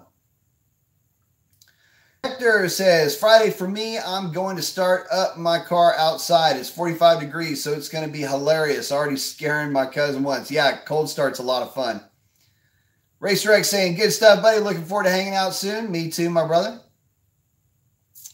Let's see. Zephyr R&D is asking, how to get 500 wheel horsepower out of a 6.4 NA on 91 octane. You're going to need a very, very kind dyno to do this. But if you run, it's going to take a cam. It's going to, it might not take E85, but it's going to take a cam, cat delete pipe, because you want to keep it out of cat over temp. And you're going to want to go, obviously, a tune, ported intake, throttle body, Hellcat airbox with a Hellcat filter. Let's see, 15, 16 springs, push rods, Hellcat lifters. Should get you really close. You're looking at probably somewhere in the range of about 490 to 500 with that setup on a Dyno Jet 248. Sean Rafferty is asking, when purchasing an older Hellcat, what are some things to look out before purchasing? First is to watch out for any modifications, number one. Number two, crawl underneath the thing and check and see, take a look at the bushings at the rear diff, make sure that they're not chewed up. Take a look at the lower trailing arms, make sure that they're not bent or damaged or anything like that. Take a look at the crank. This is a big one. You want to make sure that that crank has never been pinned. So look for signs of the crankshaft being pinned. That's not necessarily a bad thing, though. A lot of guys have been told that pinning the crank on a stock car is a good, cheap insurance thing to do. I'm not going to argue with it because I've never seen a stock crank lower pulley spin. Doesn't mean that they haven't, but I've never seen one, and I know guys that have been working on these things since they were released that have never seen them. But fair enough, but I would still shy away from that one, maybe. Let's see, what else to look for? Look for general maintenance stuff. Bring your 8mm wrench with you, pop the air cleaner off of it, and take a look at the filter. See if it's been maintained well. That's a real good indicator as far as, is that a car that you want? There's signs for being wrecked or repainted and all that. Typical, buying a car thing. But those would be the things that I looked at when I bought my Hellcat. And it's pretty funny because my car has got every, fit and finish issue that they all have. In fact, mine's got a couple more that if it would quit raining, I'll do a reveal video, an official reveal video on Revlon. Justin Baker saying, March it is on the intake. You got some questions here. I like it. Good show. I like it. Yeah, I need to catch up on some of these guys here. 330 Chris is saying, how will a 426 Elephant go into a Hellcat? It slides right in. Let's see. Yeah, it will. It will. I was saying, hey, I'm sorry, I misread that. Hey, will a 426 Elephant go into a Hellcat? Yes, it will. And there are very little things you need to do in the process of making it fit. You know, you're going to want to just understand something, that 1,000 horsepower goes away real quickly once you get that thing installed and you're running it on premium gasoline. I'd say that you're going to be doing real well to make, you know, say 900 with it, but shit, it's still 900 horsepower. Transmission should do okay with that, and just be prepared to buy a lot of tires. Justin Baker said, oh, from that last answer, love my Fastman 84 Miller throttle body. It's the best throttle body you can buy, man. Hands down. And I will say that. And I don't have anything, I'm not affiliated with them. I just believe that, you know, if somebody does good work, you give credit where it's due. And, you know, if it helps him, you know, mention my name, tell him I said hello, tell him I said he did great work, and I'm, you know, but I don't get anything for it, believe me. And not asking for anything either. Right? He just does really good work, and I want to make sure he gets credit where it's due. Let's see. Sean's saying thanks to Justin. Let's see. On three saying, hey guys. Hey guys. Luke saying, before I hit the sheets, back in 62, the 426 was a naturally aspirated high compression V8 engine. Why did Mopar supercharge it? This is Mopar taking a big crap on the tradition with 426. You know, going back to that video that I had made when they did the whole Elephant thing, and I kind of went on my little tirade, one of the biggest things that I was bringing up was the original 426 was a naturally aspirated engine. You got guys that are clamoring for a 426 for the 392 replacement, and then you release something with a supercharger on it. Again, pandering to the Hellcat crowd. When you've got all these guys with 392s that are holding it down on the grassroots level. So I just kind of, I don't know. It's one of those, almost gives you kind of a bad taste in your mouth type of things. Where's the NA support? You know, where's the, for the 392? I just keep seeing that lacking, and it's kind of a sad thing. On three saying everything's getting supercharged nowadays. No kidding, right? Supercharged turbos, you name it. And to that point, I mean, yeah, in order to keep up, you do. But again, the question is, how fast is fast? And at what level are you satisfied and happy? You know, a lot of guys will say, man, look, my car's, you know, running 12s. I love it. Other guys will say, you know, my girlfriend drives a 12-second car. And they say it like it's a condescending thing. And the way I look at it is, you know, whatever makes you happy, make sure you stick with that and don't get caught into any kind of rat race or anything like that.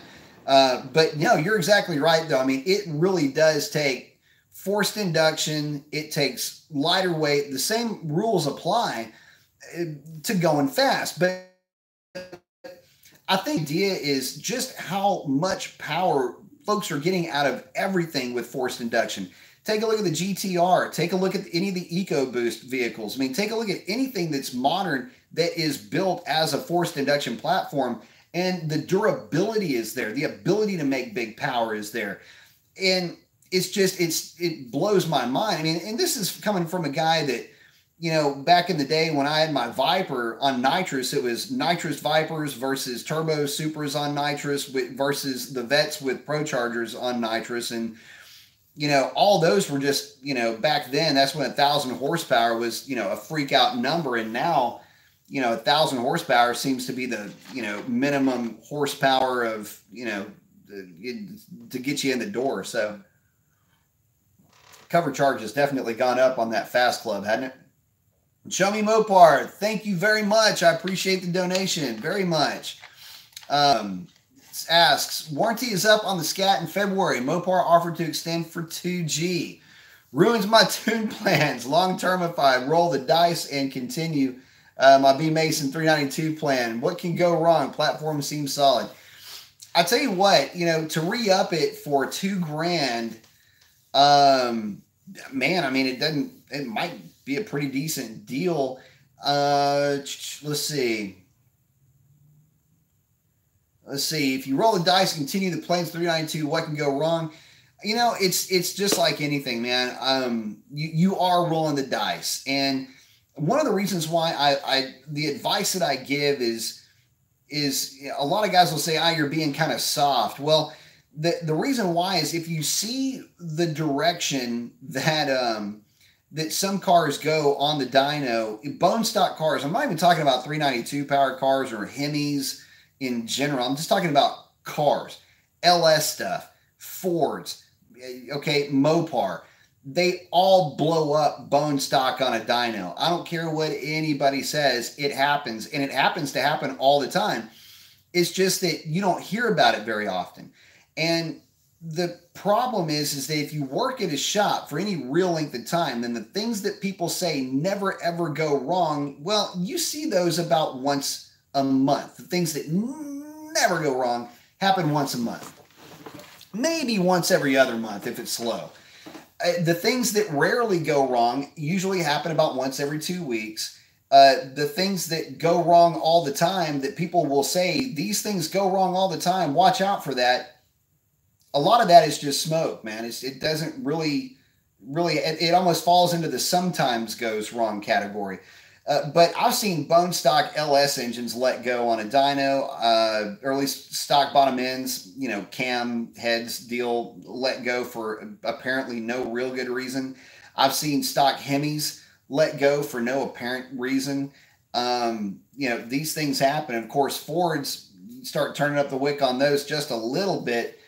Oil pump gears freak out. They let go. So, so I guess the point is, yeah, you're rolling your dice either way, but stick to the recipe. Stick with a tuner that knows exactly what they're doing with Hemis. That's number one, like Pike's Performance. Real good way to go. Don't try to get overly aggressive. Tune for the fuel that you have, and just, again, stick to the recipe. Stuff like a ported intake manifold, fast man throttle body, those types of things in a tune will wake that car up quite a bit. And if it's done the right way, will have absolutely no bearing on long-term durability with that vehicle. I mean, keep in mind that my truck was tuned more or less from the point that I got it. And the only reason why I ever went back to the dealership was for bad lifters. But aside from that, I mean, transmission held up great. That truck was beaten on severely and was loaded down with about 1,500 pounds worth of material for about, I'd say about 30% of the miles that were put on that truck. And when I got rid of it, it had 140,000 miles. But again, thank you very much for the donation. I truly do appreciate it. Show Me Mopar saying, car maintenance is anal. 22,000, 8-speed auto. Just thinking about going for it. I have not seen too many problems with these cars. Of course, just looking for your opinion. You know, I love them. And actually, I didn't get to this before I started chatting here. I really haven't seen any real problems with those cars. And most of the ones that I have seen, they get run really hard. I mean, not abused. Don't get me wrong. I mean, you know, it's a 392. It's a freaking Challenger or a Charger, or, you know, a SRT Durango. You're going to be playing with it, but I just don't see the issues really with those cars the way that, you know, some may lead you to believe. For the most part, they're fine. Let's see. Steven Russo saying, cold air filter 392, clean or replace. Miles, thank you. Cold air filter on 392, clean or replace. I say replace them. It depends on the cold air setup that you have and at how many miles. I don't like to put a cap on the miles because, you know, driving conditions may vary. When I had cleanable K&Ns, basically, I would clean them typically at every oil change. So about every 2,500 to 3,000 miles, and just follow the protocol though. Rinse them, you know, backwash them. Don't spray the water the direction the air flows. Spray it the other way so you get everything out of there, and let it dry overnight. This is kind of the protocol I used to have. I would actually have 2 air filters, by the way. And I would have one basically ready to go, and then one that was on the car. And so whenever the one came off the car, I'd put the other one in the car and then clean the other one. Here's the protocol. With a K&N style, basically you're going to back rinse it and then let it dry overnight, and then lightly coat it with oil, slide it back in the box, and let it sit. Let it sit until you're ready to swap out the filters. But that's how I would do it. Hemi Head asking, how many miles do you put on your Hellcat air filter before replacing? I've got 5,000 on mine and am changing it, but it looks great. And the cheat me says to run it longer. Actually, I'd say somewhere around 7,000 typically. I mean, we're not driving these things through dusty conditions, and it's going to flow just fine, at that level. But I'm kind of with you. I mean, I know I can get away with more, but I'll still have a new air filter on it. It's just, it's what we do. But yeah, I know it'll be just fine. I mean, heck, some guys forget to change their air filters and they seems to do just fine. I can't do it. But I'd say at the most 2 oil changes would be about as far as I would take it. Steve K is saying, B Mason, I have a scat pack with a ported intake manifold from MMX. I'll be doing something I haven't seen before, putting an OEM Hellcat throttle body and a Hellcat leg maker 6-inch cold air intake on it. Should yield great results.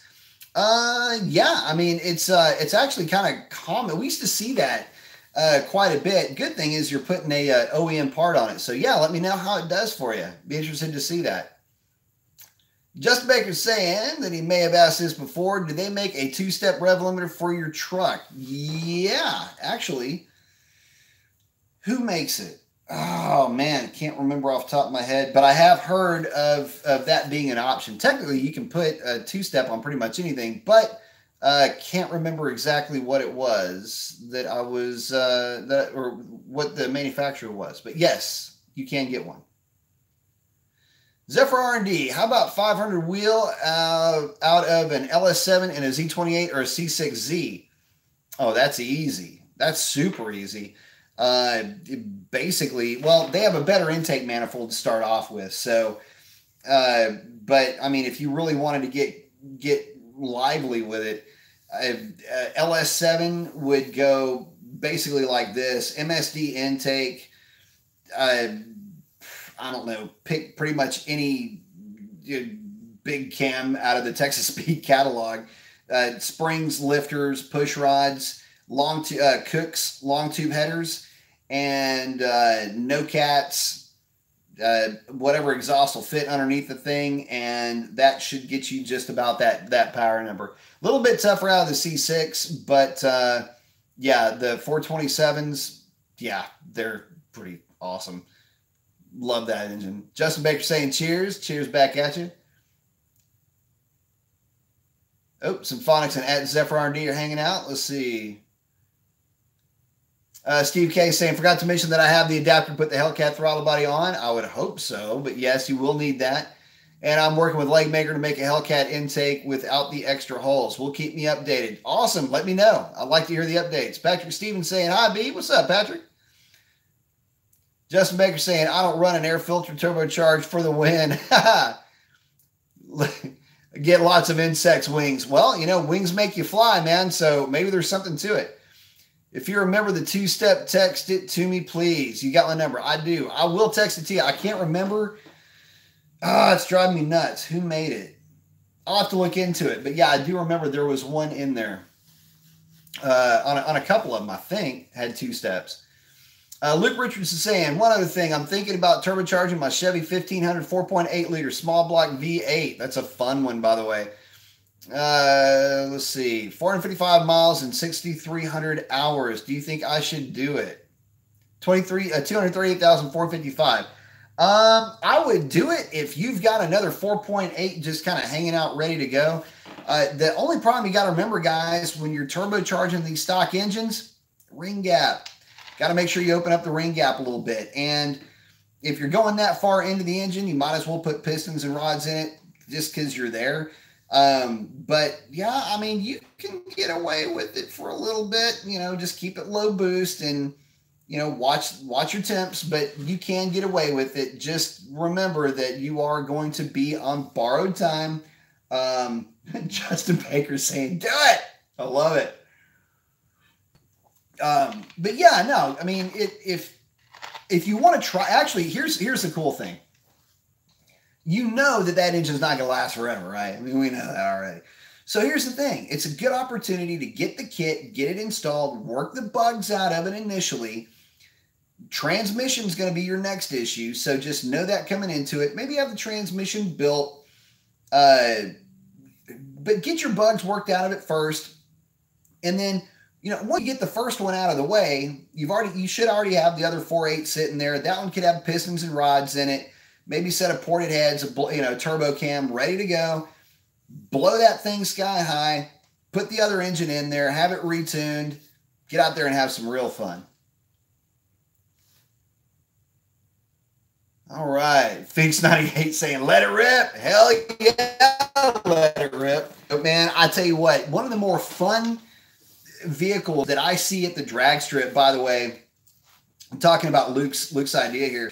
One of the more fun trucks I see at the drag strip, or vehicles that I see at the drag strip, are the turbocharged LS trucks, and any of the trucks really. But you know, here in Houston, we've got a pretty large contingency of turboed LS trucks, and they are surprisingly quick. So, and they go through some LS engines. Let me tell you. Justin Baker saying, yeah, I built 3 4L60s last month for performance. I tell you what, I mean, you can run a lot of power through them for sure. But there's only so much they can handle. I will say that, you know, unless you build them for the purpose, then you can really spool them up, or dial them up, no pun intended there. But, yeah, it's kind of funny. You know, but those guys, man, that's their thing. That's life for them. And, you know, they'll go out and rip some just insane numbers out of those trucks. And, you know, you'll always see them, you know, usually within about a month or two, you'll see them at the end of the drag strip, just waiting to get towed back because something went haywire. Typically, they don't blow anything through the side of the block, though, which is very considerate of them. Slash, you know, let's see. The 275 Atura AZ850s, a great replacement tire for the Pirellis. They're half the price and grab a tad bit better on takeoff. Good to hear from you again. Thank you, sir. Yeah, no, I've got a set on a set of wheels right behind me. It works just fine. In fact, lateral acceleration is pretty good. Then they hook like a stock tire on launch, and I'm not going to try to paint them in a different light than what they are. But that being said, hey, they're cheap. And it makes owning the car fun because you can get out and play with them. 12 Low G asking, is a diff brace a worthwhile mod for a scat pack? Yeah, I'd say it is. In fact, you know, I don't see any reason why it would be bad. The main thing you got to remember with the diff brace is, or one thing that was a weird way to put that. One thing I noticed with the diff brace, number one, is that it really did feel like it was a little bit better connected to the road. I'm not really understanding why that is, just knowing how the thing works. And also the way it works is you're just basically limiting the amount that the diff can rock back and forth under load. But, you know, yeah, they seem to work pretty well. Is it a worthwhile mod? I don't know. It depends. Now, if you're thinking that it's going to cure wheel hop, it won't. I mean, it's just a function of an independent rear suspension. You're going to get some level of wheel hop out of it on the street. On the track, it can get even worse, just because of how when the suspension compresses, contact patch, and all of that. Anyway, long story short, it's not going to cure wheel hop, but it does make it feel a little bit more planted. At least that's what I noticed with the Hellcat, and I didn't ever have one on my 392. So, but I don't know. Hopefully that answers the question. I'd say it's a strong kind of. Luke Richards is saying, I don't want to kill my engine. Cletus McFarland recently blew his 5.3 powered C6 Corvette to pieces. Yeah, I mean, you can. I will say that it depends on how hard you turn the wick up on that thing will determine how long it lives. But, you know, you keep the temps low. Don't run it too lean. You know, run a fairly rich mixture through it. Keep the cylinder temperatures as low as you can for the boost level that you're running, you know, within reason. You know, an AFR around, I know you're not going to like this, but an AFR around 11.3, 11.5, just to keep the temps low. Yeah, it'll last for a little bit, but again, things will go wrong at some point with boost with that many miles. You know what though? I'm saying that engine is actually extremely robust, and it may even, to be honest, be more robust than the 5.3. So I don't know. Would be fun. Sean Egan is saying, I have a diff brace on my 392 Scat Pack 6-speed. I would too, for sure, on a 6-speed. It gives me a little security when I drop the clutch with traction at the track. Yes, I would agree with that 100%, especially on that car. Zephyr R&D is asking, have you ever worked with an AEM Infinity? No, I have used the Momentum, the AFE Momentum, but not the AEM intake. In fact, I was doing intake testing. That was the last intake, as a matter of fact, that I did the testing with. And unfortunately, that intake did not do very well, or at least not as well as I would have hoped, compared to the stock intake manifold. Didn't make any more power on the dyno. They didn't pick up anything at the drag strip. It was just basically more of the same. So let's see. Hemi Head saying install BMR trailing arms and seem to work well to reduce hop. They actually aren't bad. They're not bad at all. It helps to mitigate it, but it doesn't make it go away. It's like turning the volume down on it, so to speak. Helps his Tri-5Rs hook with less drama, worth the Benjamin. Absolutely. As a matter of fact, the Demon that I was running, part of its mod list that we did was a set of those trailing arms. Thanks for the suggestion. Looking forward to hitting the strip Sunday. Nice. Zephyr is saying AEM standalone. Man, I had something else completely on my mind. The only, let's see. Yeah, hit me head. Let us know how you do. I think you're going to have a good time. Zephyr RD saying the AEM standalone. So, the very first ever exposure that I ever had to tuning was with AEM, but I don't know what the actual setup was. But it was an AEM standalone on an Integra with a turbo that was being drag raced. It was a gutted, had a cage in it, and that was my first ever exposure to actual tuning. Was with an AEM standalone, but I don't remember anything about it, and it was just like an introductory thing. So I don't have very much experience with it. Sean Egan saying, I bought BMR trailing arms because of my suggestion. I tell you what, they work great. And like I say, one of the things that I noticed about them is they help, you know, like I was saying, it helps to kind of tone down the wheel hop a little bit. And as for what's going on in the car, can't believe I forgot about it. But yes, it is going to get a set of probably BMRs, just like the Demon did. Let's see. Justin Baker saying Patrick Griffin knows the AEM standalone. Get with him. He is on Facebook and has one of his Coyote built turbo RX-7. Oh, that's a badass car, by the way. So yeah, get with Patrick. I mean, if that's the direction you're looking into, that would really be if he knows his stuff, then by all means get after it, and AEM's a great platform too, by the way.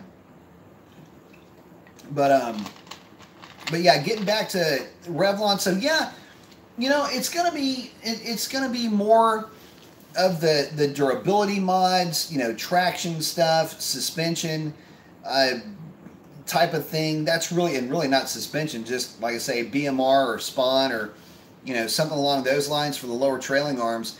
Just some stuff to augment what's already with what that car already kind of delivers for you.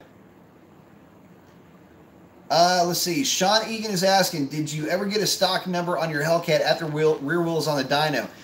No, I have not had an opportunity to do it yet. I have, weather permitting, I would love to. I'd love to get the car on the dyno this weekend, but it has been so busy up at that shop. I just have not had an opportunity to sneak in there and strap her down and get a number. But if I had to guess, out of all the Hellcats that I've seen on that dyno, I can tell you, based on what it's running right now, almost to within 3 or 4 horsepower what it's making. And on a cool down pass, I would guess it's making about 591 to 594 to the rear wheels on that Mustang dyno. Most Hellcats on that dyno are lucky on a cool down pass to hit 595. Rarely will you see one go above that, and it's even rarer still to see one hit 600. Like I say, the way that mine's running, my car would do really well to get to the 590 mark on that dyno. I think Chris's car would hit probably 596, 597, 595, somewhere in that range. And that's the reason why I bring his up, is because that's the one I was talking about earlier that, you know, was going 1080s and more than full-on street trim. Zephyr R&D, when you were at Alex Tune, how much time is spent on partial throttle tune versus wide open throttle tune? All of the time is spent on partial throttle tune. Very little time is spent by comparison at wide open throttle. Actually, wide open throttle is comparatively easy. You've got some fairly common known values for wide open throttle timing, and as long as your data is showing good as far as air-fuel ratio, fueling is pretty easy. You'll go back and you'll look at injector duty cycle, making sure that there's no drop or spike anywhere for fuel pressure. And in this case, I mean spike down, like you start to see something going on there. But leading up to that wide open throttle pull, everything is done for partial throttle. It's partial throttle load testing. And by the way, if you've never heard a Hellcat going through its partial throttle tuning, it is creepy. So what happens is on the Mustang dyno, what you're doing is you're load testing it.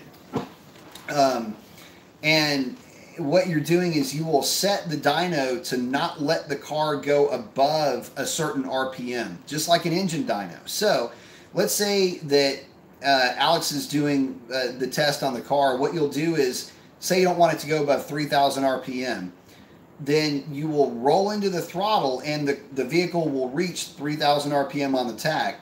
And then you just keep rolling and you're watching your data. Everything looks cool. Roll into the throttle a little bit more.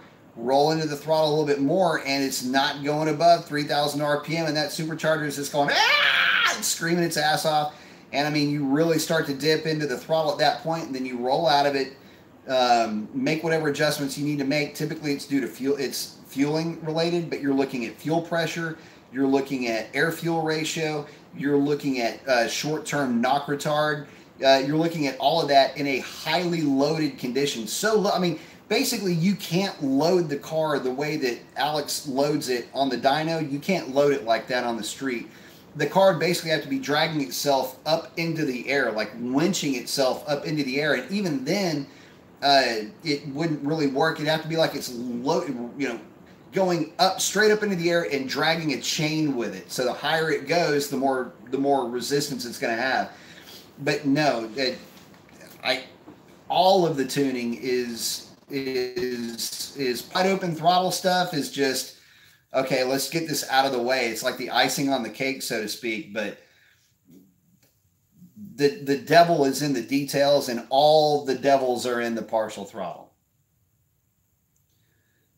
Just Baker says, good friend of mine, I did his diff the night before Texas 2K last year. Sweet, man. We need to figure out a way to put 331 gears in 392 cars.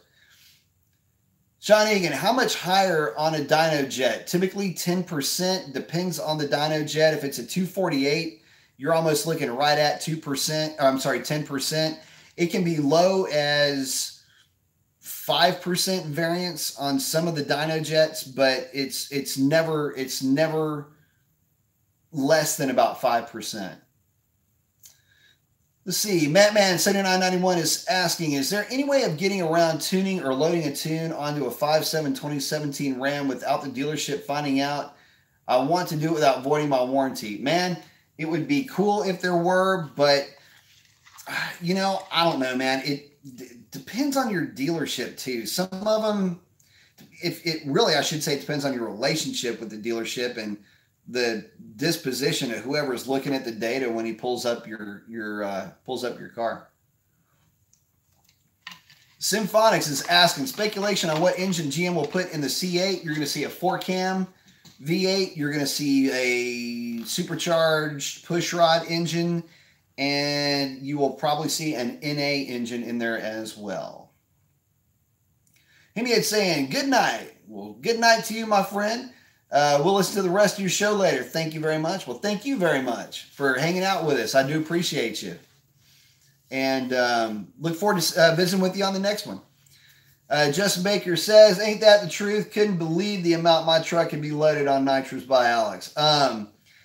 Yeah, so the thing is when you're doing the tuning, you know, I get this question a lot, and a lot of guys ask, well, can I, you know, do more videos on tuning? I'm really not the best guy to give that video on tuning, because I will get sidetracked and diverted into so many different directions with just talking about one small topic. But to keep things on topic, what I try to explain to folks when it comes to tuning, whether it's transmission or with engine tuning, there's two things you got to keep in mind. Number one, baby steps. Sneak up on it. Yeah, there are some combinations that have very well-known values and a long track record of having high success, but you don't want to... So at Pice Performance, we literally treat every car as though it is its own brand new entity. I mean, every Mopar is a snowflake. Well, so is every Ford and Chevrolet.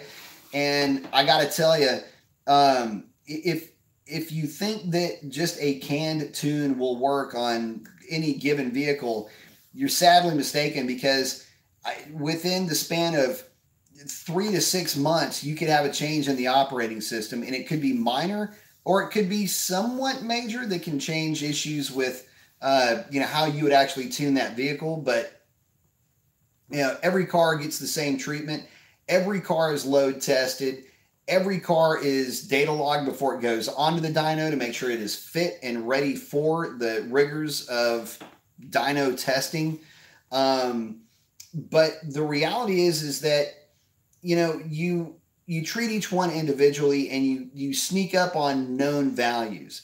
So what that means is you load some known values, take a look at the operating system, make sure it's going to work with the operating system that you're working with for starters, but you're going to sneak up on known values, and then you kind of work from there. And if you take a measured approach, then you will end up with a very solid, very safe, very great performing tune that will stand the test of time. And if you move away from that recipe, try to get too aggressive with timing or fueling or different spark modifiers, you will run into problems. You can potentially have bigger issues than you can possibly imagine, just because you got a little bit greedy. So always sneak up on, even with known values, sneak up on them, and just know that if you take that measured approach, everything will be cool.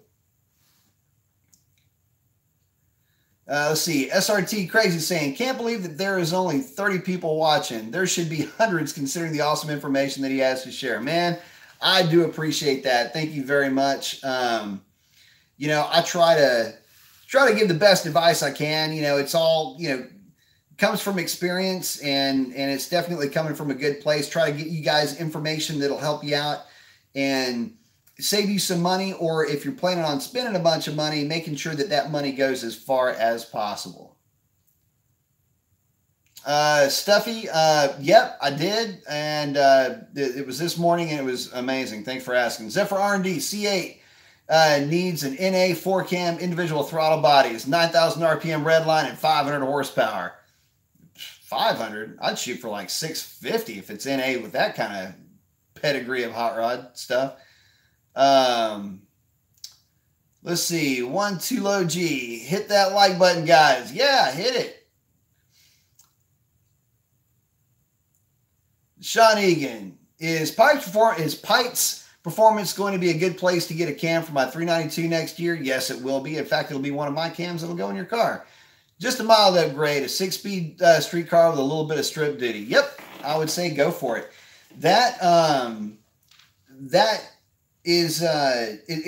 that cam question comes up a lot, and I want to tell you, before you put a cam in that car, just remember that spec sheets and everything else literally go out the window when you're talking about the 392s and the 57s for that matter. Bigger is not always better when it comes to, numbers for duration. You want to make sure that you're going with a cam that your tuner, this is just kind of general advice for you guys. If you're going to put a cam in your car, go with the cam that tuner has confidence in his ability to get the tune right for your combination. If you don't, there can be issues. Now, when I put a camshaft together for the 392 or for a 5.7 or for whatever combination I'm putting a cam together for, there's kind of a strict criteria that I'm running with when it comes to the Hemis, because for the Hemis, I have bookended a very specific range that works in making good power and working with the weight of those vehicles. And I got to tell you guys, it's difficult when you start to see some folks when they bring in other camshafts and you look at the specs and you just kind of cringe a little bit because you kind of know where that's going. And I don't, not to begrudge or belittle anybody.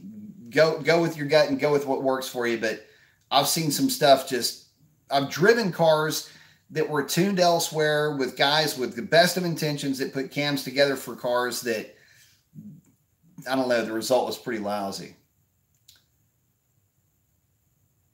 Symphonics at Zephyr R&D. I believe these C8s will be running down Ferrari 488s and maybe the 720s, but that McLaren is insane. Indeed it is.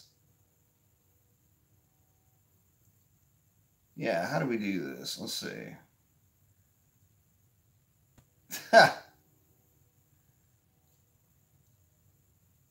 Justin Baker saying, only 9 thumbs up. Hit that X on the chat and press that thumbs up. Yeah.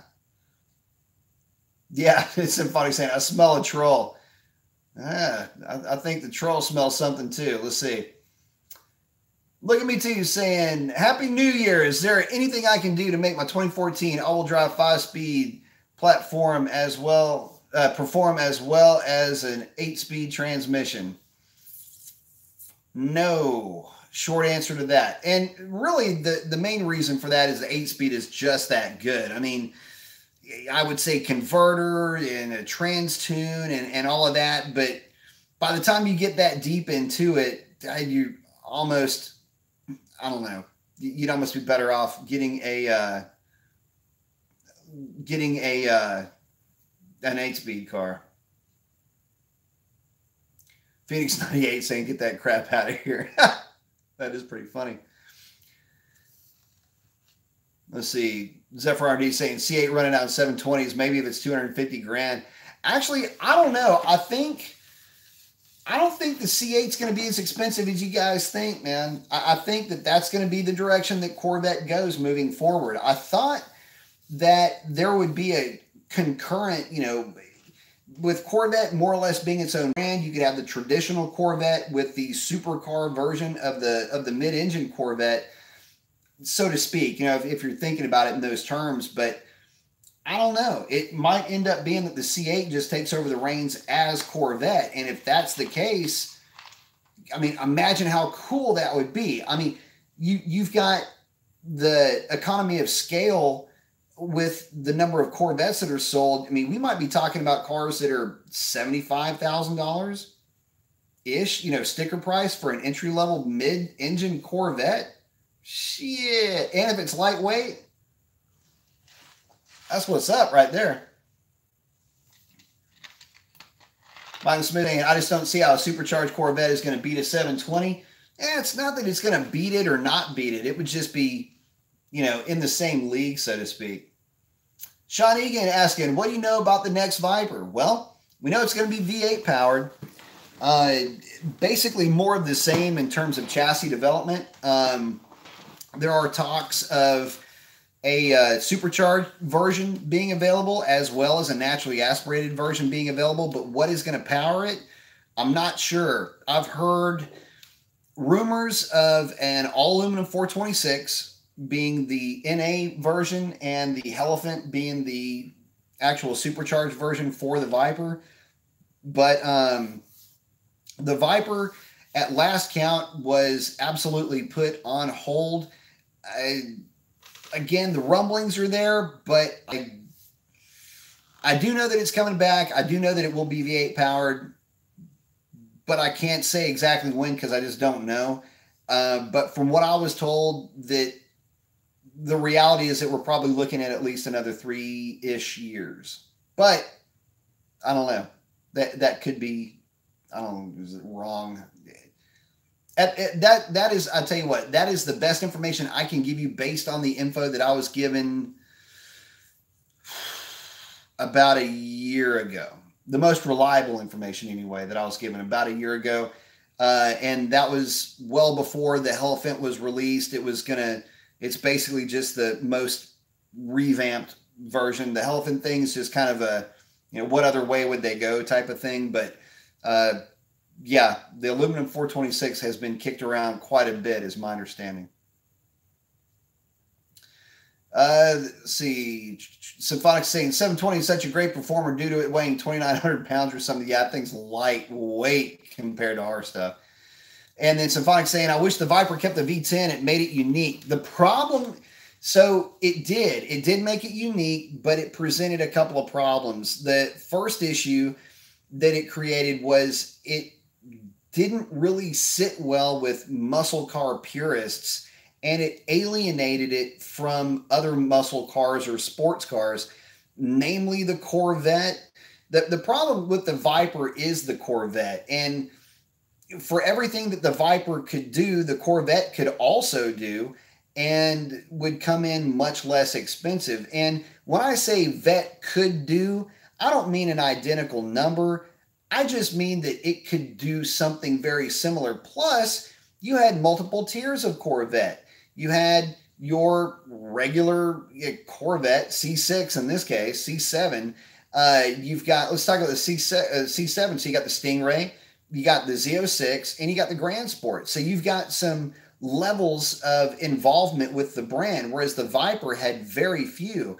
And even when the price dropped on the Viper, they couldn't really sell them because they didn't have an automatic transmission available. A lot of the cars that are sold today, automatic transmission. It's how you sell them. And, you know, most of the Vettes that are sold are automatic. So look for the new Viper to be a more affordable, if you want to call them that, but look for it to be a bit more of a more accessible car. And look for it to be a more direct line of sight competitor to the Corvette.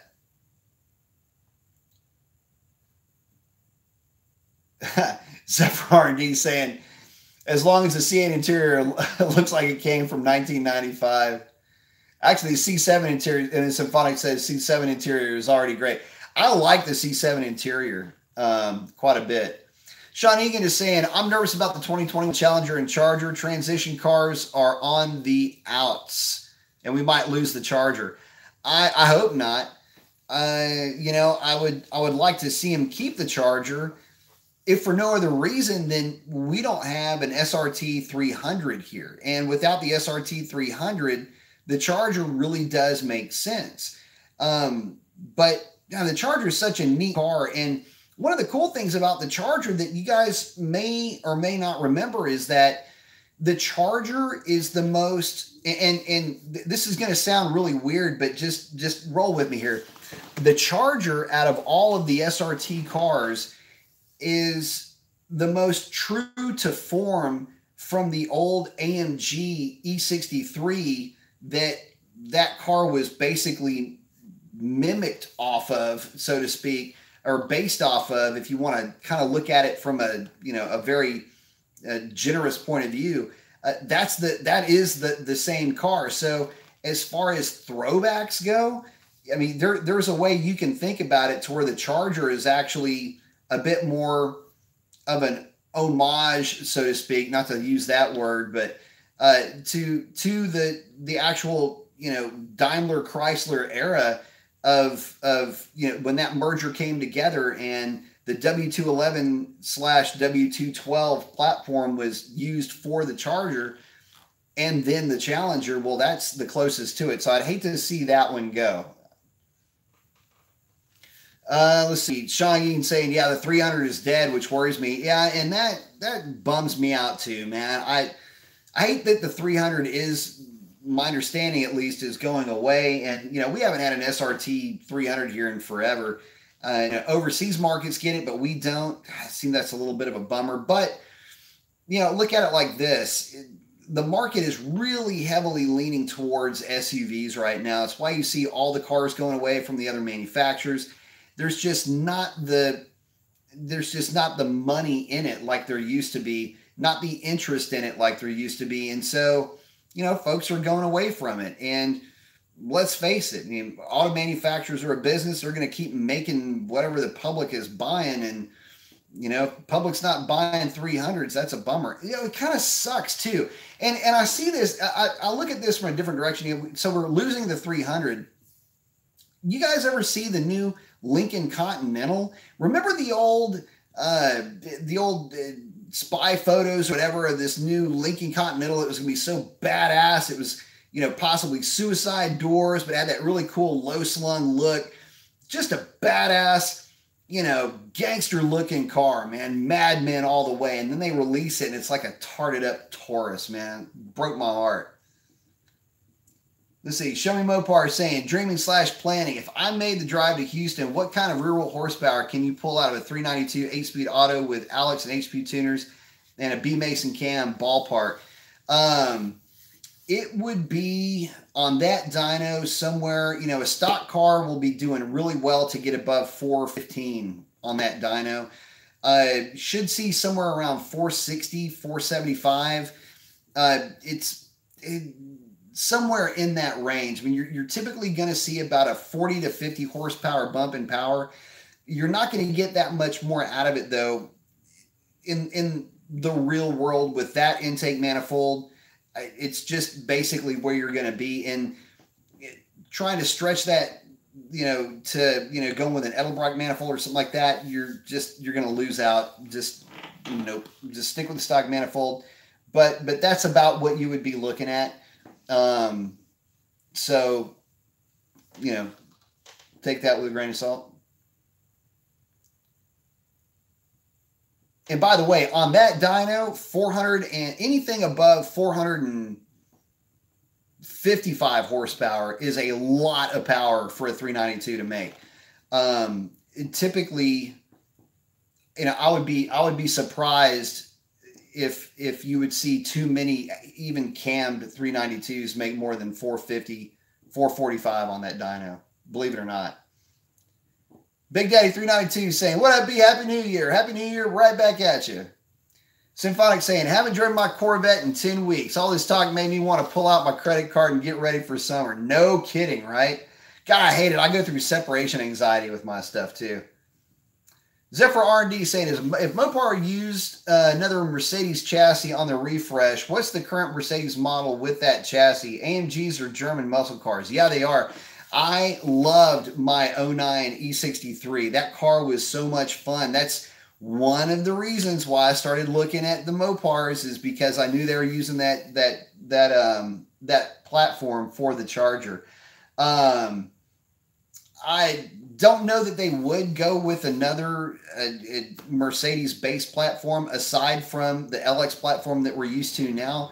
I think what you'd be looking at is just more or less a redesign, reconfiguration of the current of that current chassis. They will not be going to one of the LA or whatever the platform designation is now, platforms for the Mercedes, though. I do know that. But yeah, I do love the German muscle cars, man. Mercedes are a riot. They will rattle themselves apart, but I swear to you, they will be looking good and going sideways while they do it. Sean Egan, that's why I'm going to keep my 2005 300C all-wheel drive Hemi. I like it. Love it, actually. My mom's got one of those. Heritage Edition. Real Racing Productions. Are Nitto NT Tri-5Rs good for Tune Scat? They are awesome for that platform. If not, what radial should I put on looking to get 3.5 to 3.6? Just the rears. Talking about 3.5 to 3.6, 0 to 60, you can absolutely do it, and you can absolutely do it on the Nitto Tri-5Rs. In fact, all my best 0 to 60s were on Tri-5Rs on a 10.5-inch wheel. Real Racing Productions. Oh, I guess I may have already answered that. Said, also, do I need a rim trying to get 20-inch radials? Yes. Get the replica 10.5-inch wide wheel. You can run more air pressure and have a better footprint with that wheel and tire combination than you can on the stock 9.5s. Slime Kid is saying, at what increased power / boost level do you think the Hellcat crank pulley needs to be pinned? At anything over than stock, it needs to be pinned. Just my humble opinion. I have not seen too many.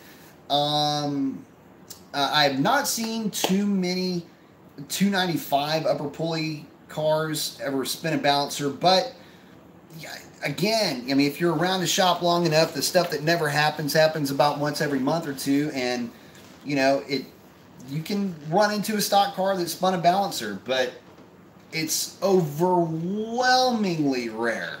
And in that case, it's usually because of installation error on the flywheel. I'm sorry, on the balancer. Oh shit! I almost dropped that in my lap. Symphonics chatting with Zephyr, saying R&D. Let's see, AMG C63 car is amazing. It sounds glorious. Yeah, they do. Raced one last summer and it was right there with me. Yeah, that M156. I like that bad boy. That engine is awesome.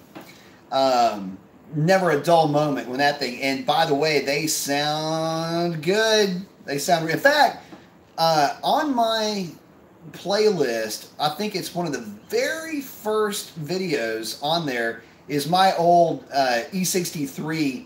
There's one with it on a dyno, and there's one with it, I think it startup or a couple of revs in the garage where I used to live. So, but well, guys, we are coming up on 2 hours. I've got to jump off of here, but I want to thank everybody for hanging out with me tonight. Thank you very much for all the donations to Project Revlon. I do appreciate that very much. And don't want to leave anybody hanging here. Let's see. Zephyr RD saying one of the local guys has an AMG C63S. Actually, nice car. And then Justin Baker saying my Pops Mercedes was POS. Blessing with my son stole that car from him and rolled it twice, but he did walk away. Well, at least he did. Hopefully everybody's okay after that. But guys, thank y'all very much again. I really do appreciate you guys hanging out with me this evening, and look forward to visiting with you guys on the next one. That is a wrap on this one. Y'all have a great evening. Adios.